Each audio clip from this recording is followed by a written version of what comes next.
Suite au changement climatique, de fortes précipitations et d'autres phénomènes météorologiques extrêmes sont de plus en plus fréquents. Des pluies brutales et intenses succèdent à des périodes de sécheresse importantes. L'eau ne parvient plus à s'infiltrer correctement dans le sol, elle ruisselle dans les champs, emporte la terre avec elle et provoque des coulées de boue et des inondations vers les routes et maisons en contrebas. Certaines pratiques agricoles peuvent aussi accentuer ce phénomène, par exemple l'augmentation de la taille des parcelles cultivées, l'augmentation des superficies de culture sensibles ou la disparition d'éléments naturels tels que les haies. Pour agir efficacement, une approche globale de la problématique est essentielle. C'est à l'échelle du bassin versant que le travail doit donc être effectué. Par définition, un bassin versant est un espace géographique dans lequel toutes les eaux qui tombent convergent vers un même point. Très schématiquement, le bassin versant se délimite sur carte grâce aux courbes de niveau et aux lignes de crête. Une fois le bassin versant délimité, il faut identifier les différents acteurs concernés qui peuvent varier selon le lieu d'étude.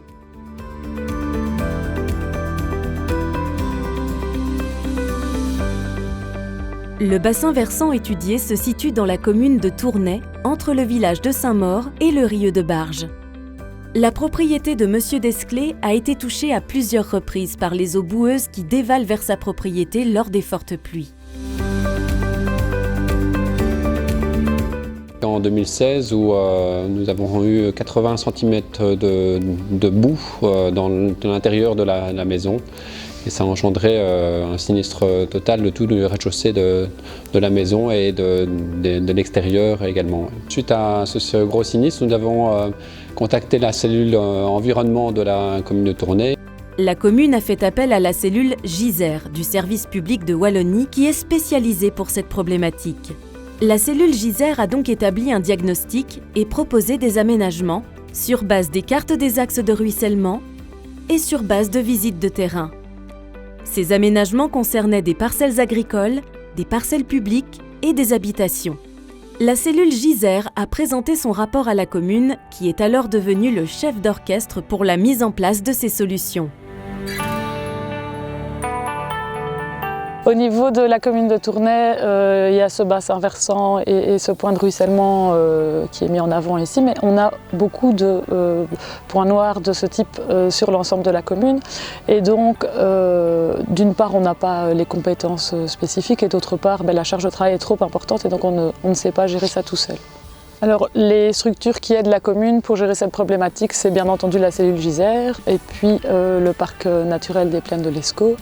Et alors, la commune va servir après un peu de chef d'orchestre, de coordinateur entre ces différentes structures et les agriculteurs et les riverains.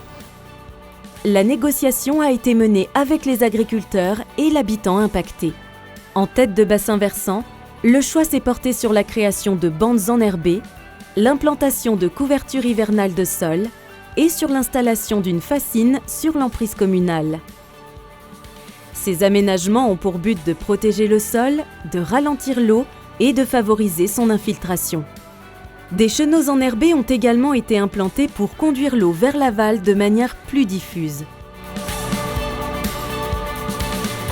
Moi personnellement oui, étant donné que j'ai déjà été inondé 2 fois, aussi bien au niveau de mes bâtiments d'élevage que de mon habitation personnelle. Donc évidemment la problématique est là et ça nous concerne à 100%. Enfin en tout cas beaucoup de gens qui sont dans cette région-ci, ça les impacte.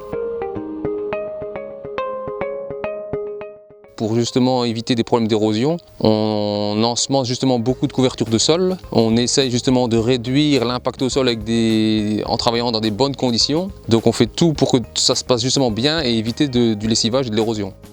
On a implanté une bande enherbée justement pour favoriser l'écoulement des eaux et retenir justement les écoulements de boue qu'il pourrait y avoir. De son côté, la propriété impactée qui se trouve dans la zone de concentration des écoulements a également fait l'objet de travaux pour améliorer l'évacuation de l'eau vers l'aval.